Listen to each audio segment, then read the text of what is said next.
හැම දෙනෙක්ටම තෙරුවන් සරණ ප්‍රාර්ථනා කරනවා. අද දවසේ පිංගුතුල්ලා සූදානම් වන්නේ මේ නාම රූප පත්‍ය සලආයතන කියන කොටසේ මේ සලආයතනයට අදාළ දේශනාව ශ්‍රවණය කරන්නට පටිච්ච සමුපාද අංගවලට අයත්. ඇත්තටම ශුෂ්ක විපස්සනා භාවනාව වඩන යෝගාවචරය ඔබ දන්නවා මම අපහු ටික කාලයකට නාම රූප මිශ්‍රක භාවනාව හරියට වඩලම පටිච්චසමුප්පාද මනස්කාරයට එන්න කියලා මේවට මේ දේශනා ටිකට කාලය ගැනීමේ හේතුවකුත් තියෙනවා. මේවට කාලය ගන්න ඇත්තට මේ දේශනාවල් වලට කාලය අවශ්‍යයි. නිකන් ඔහේ බණ කියාගෙන යනවා නම් ඕන තරමක් කියාගෙන යන්න පුළුවන් සූත්‍ර පිටකේ දිගේ අරගෙන. හැබැයි මේවා මේ දේශනා ගැප් එකක් තිය දාන්න මේවට පොඩි කාලයක් අවශ්‍යයි මේවා තේරුම් ගැනීම සඳහා.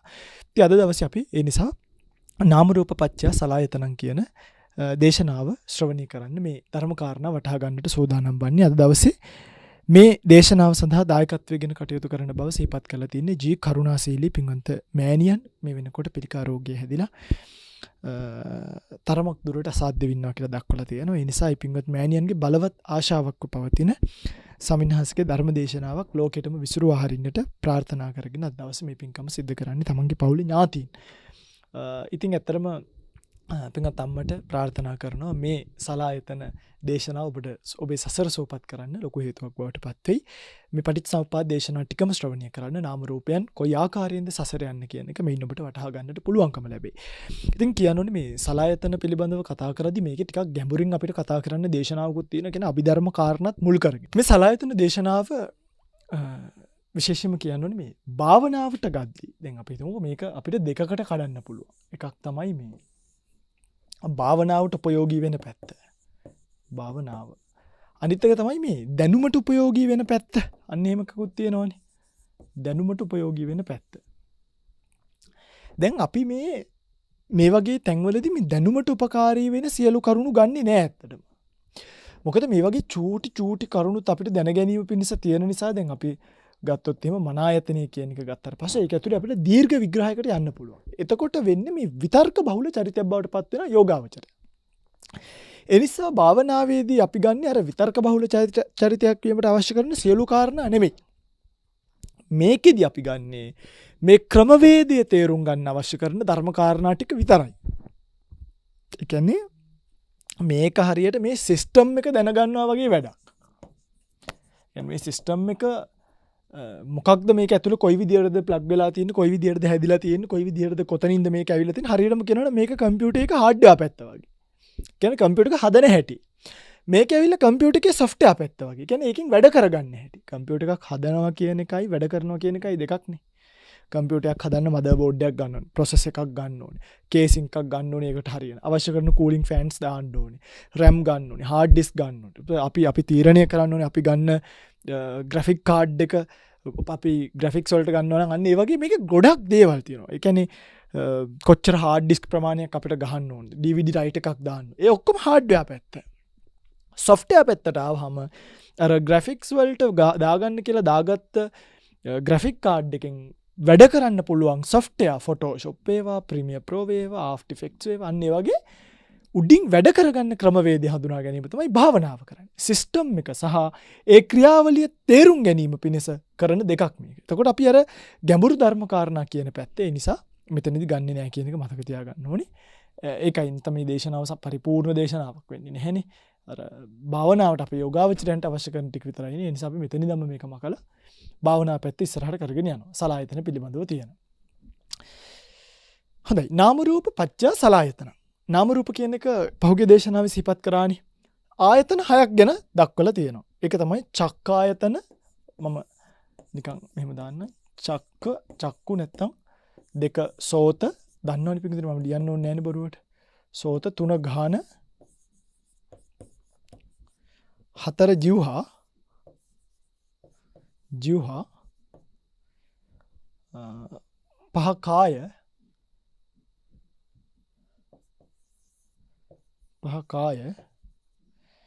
6 මනායතන.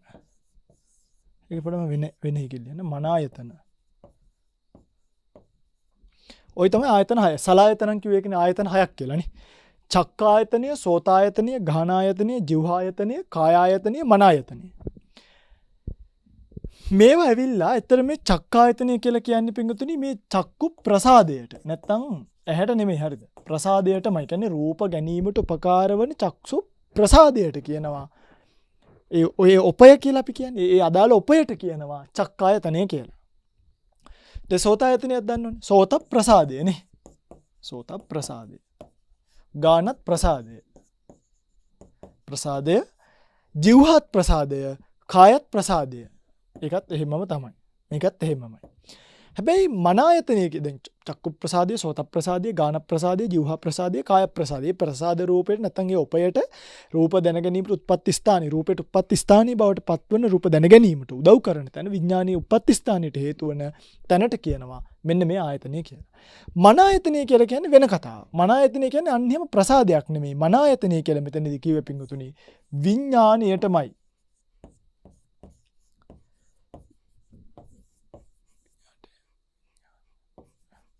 විඥාණයටමයි. ඒතර මේක උපයක් නෙමෙයි. මේක වස්තු ප්‍රසාද නෙමෙයි. මේක විඥාණය. අර ඔක්කොම ප්‍රසාද. ඒ ප්‍රසාද වලින් දැනගන්න ඒ ප්‍රසාද වලට අහු වෙන රූප දැනගන්න විඥාණය මන ආයතනයේ බවට මෙතනදීපත් වෙනවා. පැහැදිලිද මම මේ කියන එක? හොඳයි. ඊළඟට තමයි පින්තුනේ අපි වැදගත් තැනට එන්නේ. දැන් ඔගොල්ලෝ දන්නවනේ චක්කු, සෝත, ගාන, જીවහා, කාය කියලා කිව්වහම ඒවා රූපනේ. ඒවා රූප. එතකොට ඒ රූපම අපි ඉස්සෙල්ලා කතා කරපු විඥාන පච්චය අපි පාලියෙන් කියලා ගමු. විඥාන නිසා විඥාන පච්චය ප්‍රත්‍ය කරගෙන නාම රූප හට ගන්නවා කියලා කිව්වනේ. විඥාන පච්චය නාම රූප. එතකොට මෙන්න මේ විඥානය කියලා කියන්නේ සිත්. ඔයගලන්ට මතකයි දේශනාව සිත් ටික නාම කියලා කියන්නේ චෛතසික ටික රූප කියලා කියන්නේ මෙතනදී පින්වත්නි ඔය රූප 28 අටවිසි රූපය. එතකොට මේ අටවිසි රූපයන්ගේ තියෙනවා නේද චක්සු ප්‍රසාද, සෝත ප්‍රසාද, ගාන ප්‍රසාද, જીවහා ප්‍රසාද, කාය මේ ඔක්කොම මේ අටවිසි රූපයන්ගේ තියෙනවානේ. එතකොට විඥාන පත්‍යා නාම රූපං කව මෙතන සලආයතන ටික පේන්න තියෙනවානේ. ඇයි ආපහු නාම රූප පත්‍යා සලආයතනං කියලා කතාවක් කිව්වේ? අන්න සලආයතන. ඇයි ආපහු නාම රූප පත්‍යා සලආයතනං කියලා කතාවක් බුදුරණන් වහන්සේ දේශනා කළේ?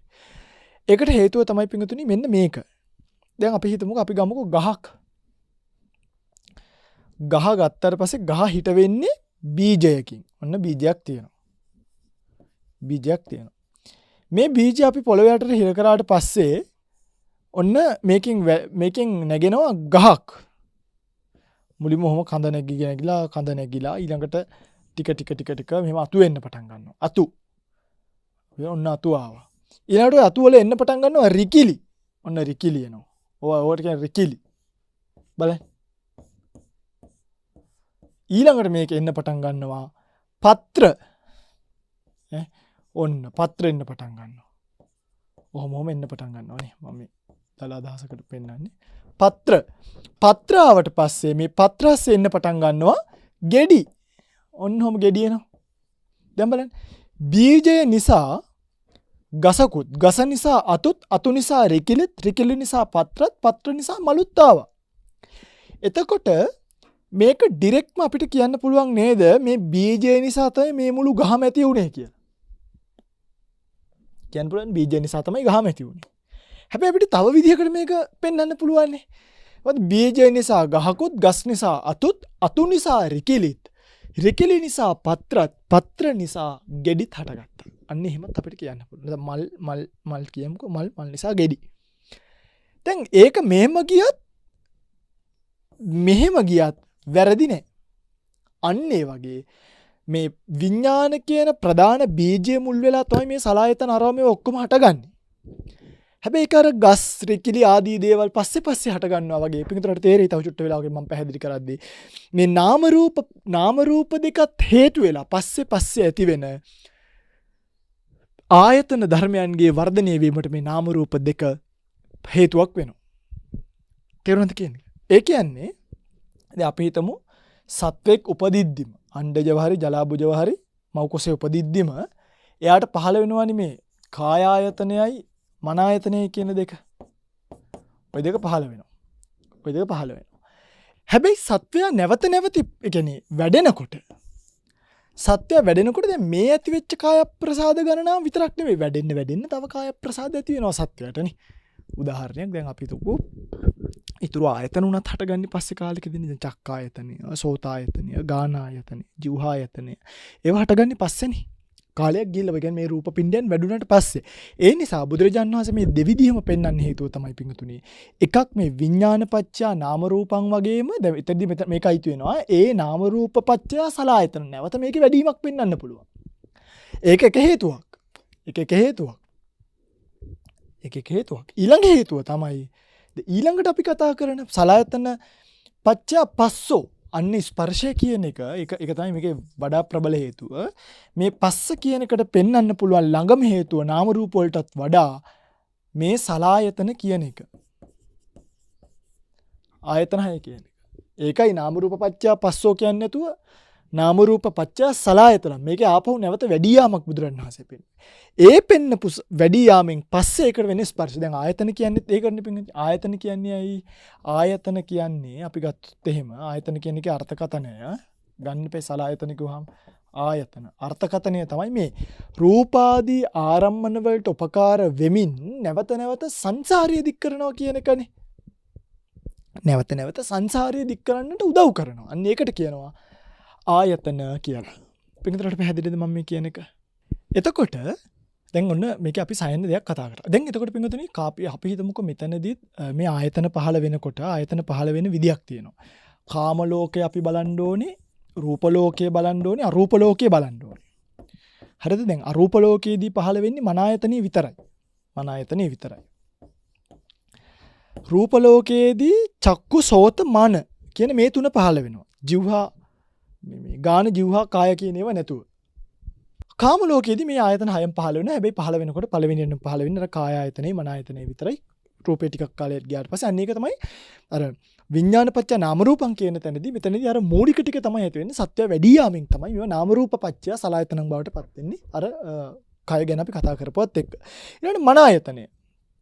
මන ආයතනය කියන එක ගත්තට පස්සේ මේ මන ආයතන කියලා කියන්නේ පිංගුතුනි ඇත්තටම වෙන එකක් නෙමෙයි. අපි කතා කරපු විඥානපච්චය නාම රූපං කියලා එකක් තියෙනවනේ. මේ විඥානපච්චය නාම රූපපච්චය නාම රූපං නාම රූපපච්චය සලආයතන. මේකනේ මන කියන එක තියෙන ඇත්තට මේ මන කියලා කියන්නේ මේ විඥාණයටම තමයි මේ දෙන්නේ එකයි. මේ දෙන්නේ එකයි. දැන් මේ නාම රූප දෙක මේ නාම රූප එහෙනම් ඇයි දෙයනේ මේ අම්මා නිසා දරුවා ඉපදිලා දරුවා නිසා අම්මා ඉපදුනා කිව්වා වගේ නෙමෙයි. විඥානපච්චය නාම රූපපච්චය සලආයතන. එහෙනම් විඥානයේ නිසා නාම රූපත් නාම රූප නිසා ආයි විඥානත් ඇති වෙනවා. මේ මොකද්ද මේ කතාව? මේක පිංගුතුනි මෙන්න මේ වගේ එකක්. අපි හිතමු ගහක් තියෙනවා. ගහ ඇති වෙන්නේ ගෙඩියකින්. ගෙඩියක් නිසා ගහක් හට ගන්නවා.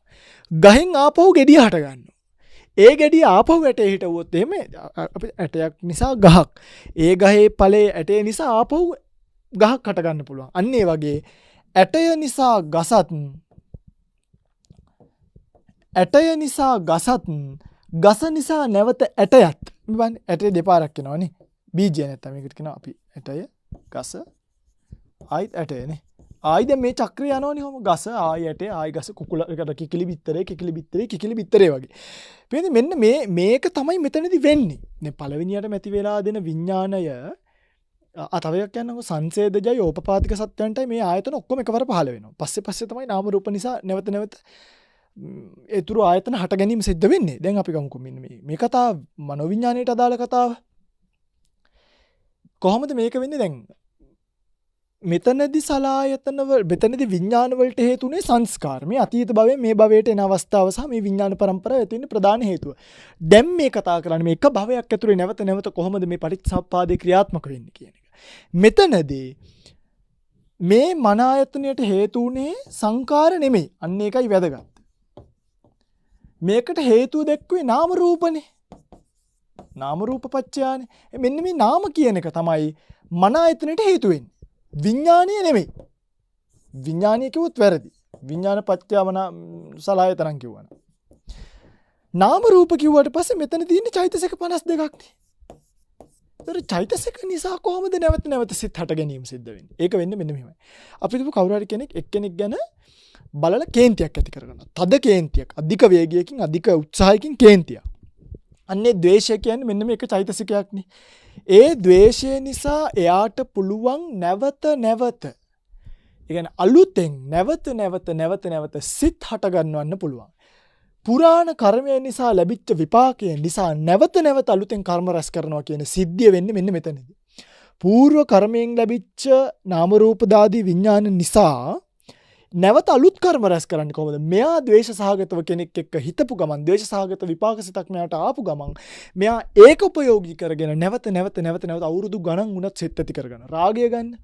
කෙනෙක් ගැන ආශාවක් ඇති වුණොත් එයාට පුළුවන් ඒක අලුත් ආරම්භණයක් වුණත් නැවත ඒ ඔස්සේ සිත් ඇති කරගන්න. අන්න ඒකට කියවා නාම රූප පත්‍ය සලආයතනං කියන එකේ. මෙතනදී මේ නාම ටික නිසා තමයි මන ආයතනය කියන එක ඇති වෙන්නේ. පැහැදිලිද? අතනදී රූප ටික නිසා සසු ආයතන පහ ඇති වෙනවා. ඔන්න ඕක තමයි නාම රූප පත්‍ය සලආයතනං කියන එකේ නාම කොටසයි මන ආයතනයයි බැඳිලා තියෙන තැන. එතකොට ඇයි මේ කාරණාව ඉගෙන ගැනීමේ වැදගත්කම මොකද්ද? මේ සලආයතන දේශනාව ඉගෙන ගැනීමේ වැදගත්කම මොකද්ද? වැදගත්කම තමයි දැන් සාමාන්‍යයෙන් මිනිස්සයා කියන කෙනාව අපි ගත්තට පස්සේ අපි හිතමුකෝ අපි ගන්නවා මිනිස්සෙක්. ඔහම මෙතන ඇහැ තියෙනවා, මෙතන නාසය තියෙනවා, උතර කට තියෙනවා. අපි නිකන් ගමු හරිද? දැන් ඔන්න මිනිස්සයා කියන කෙනා ඉන්නවනේ. දැන් මේ මිනිස්සයාට ඔහම අපි මෙයා මේ සම්පූර්ණ ක්‍රියාවලියනේ මගේ රත්තරන් පිංගුතුනි මම කියලා ගන්න. දැන් මෙයාට තේරෙන්නේ නැහැ මේ වෙනම පිහිටි ආයතන. දැන් චක්කායතනය කියන්නේ වෙන එකක්. ඒතර ඒකින් තමයි මේ ශරීරයට වටිනාකමක් ඇවිල්ලා තියෙන්නේ. මේක ద్వාර වගේ. මේ කයට දොරවල් 6 තමයි මේ ద్వාර. මේ ద్వාර ටික පරිස්සම් නොකර ගැනීම තමයි විශේෂයෙන්ම දැන් චක්කු සෝත ගාන જીවහ කාය කියන මේ ප්‍රධාන අපිට පේන ටික ඒව නිසානේ මන ආයතනයේ ඇති වෙන්නේ මේ ඊතුරු කාරණාව. දැන් මේ ඇහැ හරහා පේන ශබ්ද නිසා සත්වයා හිටිනවා මට පේනවා මම දකිනවා. කනෙන් ඇහෙනකොට හිටිනවා මට ඇහෙනවා. නහයෙන් දැනෙනකොට මට දැනෙනවා. කය ස්පර්ශ කරනකොට මට දැනෙනවා. රසක් මට දැනෙනවා. මේවා වෙනම පිහිටි ආයතන නිසා ඒ වාගේ ක්‍රියාකාරීත්වය නිසාකාරව හඳුනා නොගැනීම නිසා. මෙන්න ඔබට තියෙන පොඩි වැඩ. ඔබේ භාවනාවේදී මේවා වෙනම අධ්‍යයනය කරන්න. දැන් ඊළඟට දේශනාවක් ඔයගලන්ටම අනාත්මය පිළිබඳව කරනවා. මේ සලආයතන වලට උදව් වෙන්න. මේ වගේ ක්‍රියාකාරකම කොයි ආකාරයේද වෙන්නේ? මේවා හුදු ක්‍රියාකාරී ස්වභාවයන් මිසක් මම මගේ ආත්මය කියලා පනව ගන්න පුළුවන් සක්කාය දිට්ඨි කියන බීජයෙන් මේක ගන්න පුළුවන් කමක්. මේවා හුදු ඔයගලන්ට දැනෙයි. ඊළඟ දේශනාවදී අපි බලමු අනාත්මය පිළිබඳව දේශනාවක් කරලා. ඒ දේශනාවේදී ඔයගලන්ට මේ සලආයතනයට උපකාර වෙන දේශනාවක් බවට ඒකපත් වෙනවා. එතකොට ඕගලන්ට දැනේ මේ ඇහැ කඩාගෙන, කන කඩාගෙන, නාසය කඩාගෙන, දිව කඩාගෙන, කය කඩාගෙන අපිට කිසිම කන්ට්‍රෝල් එකක් නැතුව without කිසිම පර්මිෂන් එකක් නැතුව ඒ රූප ආරම්මන ඇවිල්ලා වැඩි මේවා අපේ ඇතුළට கிඳා බහිනවා. එතකොට සත්‍යය ඒවා මට දැනෙනවා, මට හිතෙනවා, මට තේරෙනවා කියලා අල්ල ගන්නවා. සලආයතන ටික මේ නාම රූප නිසා ඇතිවෙච්ච ద్వාර වලින් එන අරමුණු පිළිබඳව අවබෝධයක් නැතුව. ඕක තමයි සලආයතන කියන එකේ පූර්ව අර්ථකථනය. ඊළඟට අපි ඊළඟ එකක් තියමු. ඒක තමයි ස්පර්ශය නේ. දැන් සලආයතන වලට විභංග පාළියේ තියෙනවනේ. ඔය විදිහට කියලා මේ නාම රූප පත්‍ය සලආයතන.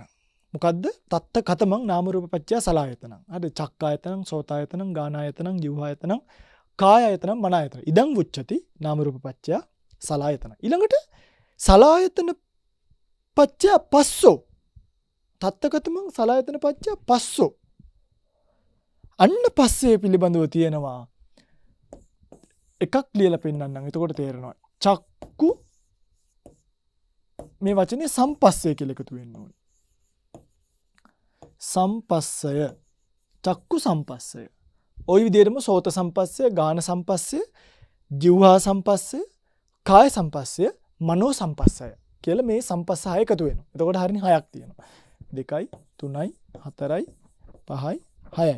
ඔන්න ඔය 6 තියෙනවා. චක්කු සෝත ගාන જીවහා කාය මන. දැන් පින්වතුනි මෙන්න මේ දෙක නැත්තම් මේ දෙකට හේතු වෙන සම්පස්සය සහ චක්කායතනය. මේ දෙක දෙකක්නේ. චක්කායතනය. මේ ආයතනයට තමයි මේ සම්පස්සය වෙන්නේ. මෙන්න මේ ආයතනය කියන එකට කියනවා ආධ්‍යාත්මික ආයතන කියලා. එතකොට මේ ආධ්‍යාත්මික ආයතනයට විතරක් චක්කු සම්පස්සේ ඇති කරන්න බෑ. මෙතන සාමාන්‍යයෙන් ආයතන 12ක් කියලා දක්වලා තියෙනවානේ. ඒතකොට සලායතන කියන එකේදී ආයතන 6යි අපි කතා කරන්නේ. හැබැයි ආයතන 12ක් ගැන දක්වලා තියෙනවා. මේ ආයතන 12 ගැනම අපිට දැනීමක් එන්න ඕනේ. ඒක අපිට ගන්න පුළුවන් මදුපිණ්ඩික සූත්‍රය ගන්න. ඒකේ තියෙනවා නේද? චක්කුංච පටිච්ච රූපේච උපජ්ජති චක්කු විඥාන. දැන් මේ චක්කායතනේ වදින තව එකක් ගැන කියනවානේ රූප. අන්න බාහිර ආයතනයක්. රූපායතනය, ශබ්දායතනය, ගන්ධායතනය, රසායතනය, පොට්ටබ්බායතනය, ධම්මායතනය. මෙන්න මේවා නිසා මේ එන්නේ බාහිර ආයතන සහ ආධ්‍යාත්මික ආයතන හැප්පීම තුළ තමයි මෙන්න මේ ස්පර්ශ කියන එක හටගන්නේ. දැන් තින්නම් සංගති පස්සෝ. දැන් හිතන්න චක්කුංච පටිච්ච රූපේච උප්පජ්ජති චක්කු විඥානං. ඒ කියන්නේ දැන් මේ ආයතන වලින් අපි කියව ආධ්‍යාත්මික ආයතනත් බාහිර ආයතනයත් හැප්පීම තුළ මන ආයතනය කියන එක ඇති වෙනවා. එතකොට විඥානම් මෙන්න මේ තුනේ එක්වීමට එකතු වුණාට පස්සේ ස්පර්ශය නෙමෙයි. ඒක වැරදි. එකතු වෙනවා ඒකෙන් පස්සේ ස්පර්ශය වෙනවා. එහෙම නැහැ. මේ තුනේ සමவாயටම තමයි ස්පර්ශය කියලා කියන්නේ. අන්න ඒක තමයි මේකේ ගැඹුරු අර්ථකථනය. මේක ටිකක් ලේසියෙන් එන අර්ථයක් නෙමෙයි. මේක වරද්දනවා බොහෝ අය. හරිද? එතකොට මේ චක්කු සම්පස්සය කියලා කියන්නේ අපි චක්කු සම්පස්සය කියද්දිම අපේ ඔළුවට යන්න ඕනේ ආධ්‍යාත්මික චක්කායතනයයි බාහිර රූපායතනයයි දෙකම ගැටිලා චක්කු විඥානයත් ඇති වුණාට පස්සේ මෙන්න මේ තුනේ සමவாயට තමයි චක්කු සම්පස්සය කියලා කියන්නේ. පස්සපච්චා වේදනා ඊළඟ එක. එතකොට එහෙනම් අපිට හැමතිස්සෙම තේරුම් ගන්න ඕනේ పూర్ව කර්මය නිසා ඇතිවෙච්ච ප්‍රධාන නාම රූප ධර්මතා නිසා පහුකාලීනව ටික වර්ධනය වෙලා සලායතන හට ගන්නවා. ඇස කියන රූපය නිසා චක්කු ප්‍රසාදය හට ගන්නවා. කන කියන රූපාදී ධර්මතා නිසා සෝත ප්‍රසාදය හට ගන්නවා. අන්න ඒ වගේ. එතකොට ඒ ආධ්‍යාත්මික ආයතන හයට බාහිර ආයතන වෙච්ච රූප ශබ්ද ගන්ධ රස ස්පර්ශ ධම්ම කියන මේවා ඇවිල්ලා වැඩිච්ච ගමන් මොකද වෙන්නේ? ඒ තුනේ ඒ දෙක ඇති වෙන තැනම විඥානිය හට ගැනීම සිද්ධ වෙනවා. මන ආයතනය කියලා අපි දක්වපු එක. අන්න අලුතෙන් සිත් උපදවන්න පටන් ගන්නවා. මේ තුනේ සමவாயයට මේ තුනේ එකතුවට කියන නම තමයි සම්පස්සය කියන එක. ස්පර්ශය කියන කාරණා. මේවා වෙනම පස්සේ ගන්න ඕනේ නෙවෙයි. එකයි මේක එක ළඟ තියෙන එකක් විස්තර කරලා තියෙන්නේ. මේක ආයි අහන්න. මේ දේශනාව ආයිත් අහන්න. එතකොට ඔයගොල්ලන්ට මේක හොඳට තේරෙනවා. චක්කුවයි රූපයයි ගැටිලා ස්පර්ශ වෙලා ඒ ගැටීම නිසා චක්කු විඥානය හටගෙන අන්නේ චක්කු විඥානයයි රූපයයි ඇහැයි කියන මේ තුනේම සමவாய වෙච්ච තැනට තමයි මේ ස්පර්ශය කියලා කියන්නේ. ඒ වගේ එක්වීමටයි කියන්නේ ස්පර්ශය කියලා. අන්න ඒකට කියනවා චක්කු සම්පස්සය, සෝත සම්පස්සය, ගාන සම්පස්සය, ජීවහා සම්පස්සය, කාය සම්පස්සය, මනෝ සම්පස්සය. හරිද? මනසට ධම්මාරම්මණයක් ඇවිල්ලා වැදිලා මනෝවිඤ්ඤාණය ඇති වුණාට පස්සේ ඒ තුනේ සමவாயට කියනවා. ඒ තුනේ එක්වීමට කියනවා මනෝ සම්පස්සයක් ඇති වුණා කියලා. මනසට ස්පර්ශයක් වුණා. අනේ මනසට මොකක් හරි දෙයක් මතක් වෙලා මොකක් හරි ගැටිලා. අන්න ඒ වගේ දෙයක් මෙතෙන්දි සිද්ධ වෙනවා. ඊළඟට තව පොඩි තැනක් පැහැදිලි කරලා දෙන්න. මේක මේ සූත්‍ර පරියායි මේ කාරණා වටහා ගන්න තැනක්. දැන් මම ඔයගලන්ට කිව්වනේ මේ තින්නම් සංගති පස්සෝ කියන තැන මේ තුනේ එක්වීමම ස්පර්ශය කියලා. ඒකෙන් මට කියන්න ඕනුනේ මේ තුනට පස්සේ වෙනම ස්පර්ශය ඇති වෙනවා කියලා නෙමෙයි මේකේ දක්වලා තියෙන්නේ. මේ තුනේම එකක්. මම මේ සටහනෙන් ඔයගලන්ට ඒක පැහැදිලි කරලා දෙන්න. අපි ගත්තොත් එහෙම චක්කායතනය කියන එක ගමුකෝ අපි. ඔන්න චක්සු ප්‍රසාදයේ තියෙනවා. නැත්තම් චක්කුව තියෙනවා. චක්කු. ඊළඟට මේකට ගැටෙනවානේ මේ බාහිර රූපාරම්මණය. රූපාරම්මණය ගැටෙනවා. රූපාරම්මණය. හරිද? දැන් මොකක්ද ඇති වෙන්නේ? දැන් මේ චක්සු ප්‍රසාදයේ අපි මේක පිළිවෙලටම ලියමු. ප්‍රසාදය රූපාරම්මණයත් එක්ක ගැටුණට පස්සේ මේකේ තියෙනවා මේ පොඩි අර ඡායාවක් වගේ ගන්න පුළුවන් ගතිය, ඔපය කියන එක. ඒ නිසා මේ රූපාරම්මණය ඇති වුණාට පස්සේ හරියට ගිනි කූරුකුයි පෙට්ටියකී ඇතුල් වුණොත් ගිනි එළියපත් වෙනවා වගේ. අතින් මම මේකට දැන් ගැහුවොත් මේ බලන්න. මම මේක රූපාරම්මණය කියලා හිතන්නකො. මේක චක්සු ප්‍රසාදය කියලා හිතන්න. මේ බලන්න ගැහුවට පස්සේ මොකද ඇති වෙන්නේ කියලා. දැක්කද? මොකද උනේ මේ ගැහුවට පස්සේ ප්‍රසාදයේ බාහිර ආරම්මණය ගැටීමෙන් ශබ්දයක් ඉපදුනා. අන්න ඒ වගේ මේ ප්‍රසාදයේ මේ බාහිර ආරම්මණය ගැටීමෙන් උපදිනවා ශබ්දයක් නෙමෙයි. ඒකට කියනවා චක්කු විඥානය කියලා. චක්කු විඥානය. චක්කු විඥානය. චක්කු විඥානය. දැන් මේ චක්කු විඥානයත් එක්කම මෙයාගේ අවයවයක් වගේ තියෙන චෛතසිකයක් තමයි මේ ස්පර්ශය කියන එක නේ. ස්පර්ශ චෛතසිකය. ඒකනේ මේවා පස්ස වේදනා සංඥා චේතනා එකකතා ජීවිතින්දී මනසිකාරය. සබ්බ චිත්ත සාධාරණ. හැම හිතකටම තියෙනවා. යම්කිසි සත්වයේගේ චක්සු ප්‍රසාදයක් ඇති වෙලා ඒක කිසි හානියක් නැතුව පවතිනවා නම් උපද්‍රවයක් නැතුව රූපාරම්මණයක් ගැටුනොත් එතන චක්කු විඥානය ඇති වෙලා ඒ චක්කු විඥානයත් එක්ක එයාගේ යට තියෙන මෙන්න මේ ස්පර්ශය කියන ස්වභාවය ඇති වෙනවා. මෙන්න මේක තමයි ඔය සම්පස්සය කියලා අපි දක්වන්නේ. එහෙම නැතු අපි හිතන්න හොඳ නැහැ මේ තුනේ දැන් අරකෙදී ඔයගලන්ට හිතෙන්න පුළුවන් මේ ස්පර්ශය කියන චෛතසිකේ නැතුව මේ තුනේ එකතුවට විතරද ස්වාමීන් වහන්සේ ස්පර්ශය කියලා කිව්වේ කියලා. මේ තුනට. එහෙම අදහසක් එන්න පුළුවන්. ඒකෙන් මට කියන්න ඕනුනේ දැන් මොකද චක්කුවට රූපය ගැටිලා විඥානය ඇති වෙලා ඊට පස්සේ එන වෙන අලුත් කතාවක් නෙමෙයි ස්පර්ශය. වෙන අලුත් කතාවක් නෙමෙයි. මෙන්න මේ ඒ කියන්නේ මේ තුනේ සමவாயම විතරකුත් නෙමෙයි. මේ තුනේ සමவாய තමයි. හැබැයි ඒකේ ස්පර්ශය කියන එක අභිධර්මානුකූපීව ගත්තට පස්සේ අපිට මේ පස්ස කියන චෛතසිකය මෙතෙන්දි පෙන්වන්න පුළුවන්. පැහැදිලිද මම මේ කියන එක? පස්ස කියන චෛතසිකය තමයි මෙතෙන්දි ඔය සම්පස්සේ බවට පත් වෙන්නේ. අනේක සූත්‍ර පරයයන් තියෙන නිසා ඒක පටලව ගන්න හොඳ නෑ. එතකොට චක්සු ප්‍රසාදයට පුළුවන් රූපාරම්මන ගන්න, සෝත ප්‍රසාදයට පුළුවන් ශබ්දාරම්මන ගන්න, ඒ වගේ ගන්ධාරම්මන, රසාරම්මන, පොට්ටබ්බාරම්මන ගන්න පුළුවන්.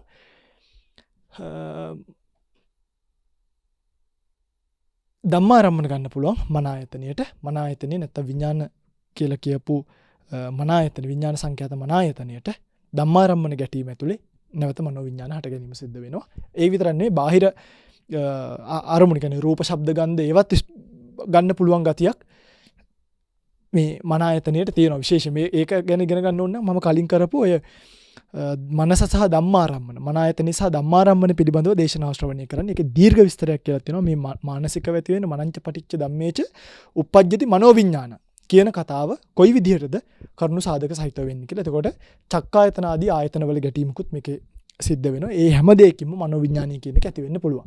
අතනදී ඒ අදාළ අරමුණු විතරක් තියෙනවා. ඒ කියන්නේ චක්කු විඥානය ඇති වෙන්නේ සෝත ප්‍රසාදයේ ශබ්දාරම්මණයක් ආවා. හැබැයි මෙතනදී මෙයාට එහෙම ලෙවල් එකක් නැහැ. මේ මන ආයතනයේට ඕන ධම්මාරම්මණයක් ඇති වුණාට පස්සේ මනෝවිඥානය කියන එක ඇති වෙන්න පුළුවන්. ඉතින් මම හිතනවා ඔයගලන්ට පැහැදිලි ඇති කියලා.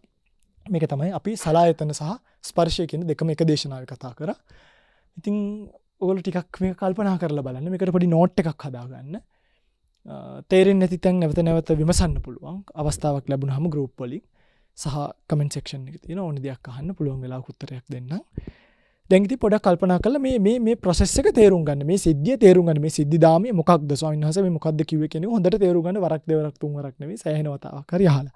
ඉතින් අද දවසේ මේ දේශනාව ඔබට ශ්‍රවණය කරන්නට අවස්ථාව අවකාශය සලසා දෙමින් කටයුතු කර කරුණාශීලී පින්වත් මෑණියන්ට ඒ වගේ මේ දුවලා පුතාලා පවුලේ හැම දෙනෙක්ටම නිදුක් නිරෝගී චිරජීවනයේ කෙලවර චතුරාර්ය සත්‍ය ධර්මය අවබෝධ වීමට මේ කුසල් පාරමිතාවක් වේවා කියලා ප්‍රාර්ථනා කරනවා. ඒ වගේම ධර්ම දේශනාව ශ්‍රවණය කළ ඔබ සියලු දෙනාට උතුම් චතුරාර්ය සත්‍ය ධර්මයේ සෝසේම අවබෝධ වීම පිණිස මේ කුසල් පාරමී වේවා, පාරමී ශක්තියක් වේවා කියලා ප්‍රාර්ථනා කරනවා. මේ පටිච්චසමුප්පාද මනසිකාරයේ සමග අපි ඊළඟ සිකුරාදා අපි පටන් ගන්නවා. කාංකා විතරණ විසුද්ධිය මධ්‍යම භාවනා කොටස භාවනාවට ගන්න. මේකෙන් පස්සේ අපිට සෑහෙන දේවල් අවබෝධ වෙන්න බොහෝ විට පුළුවන්කම තියෙනවා. තව ටිකයි අපිට කතා කරන්න තියෙන්නේ. ඒ ටිකත් කතා කරලා ඉවර වෙද්දී මේ දේශනා මාලා ඉවර කරන්න පුළුවන්. හැම දිනෙකටම උතුම් චතුරාර්ය සත්‍ය ධර්මය අවබෝධ වේවා කියලා ප්‍රාර්ථනා කරමින් අදට නවතිනවා. හැම දිනෙකටම සම්මා සම්බුදු සරණයි.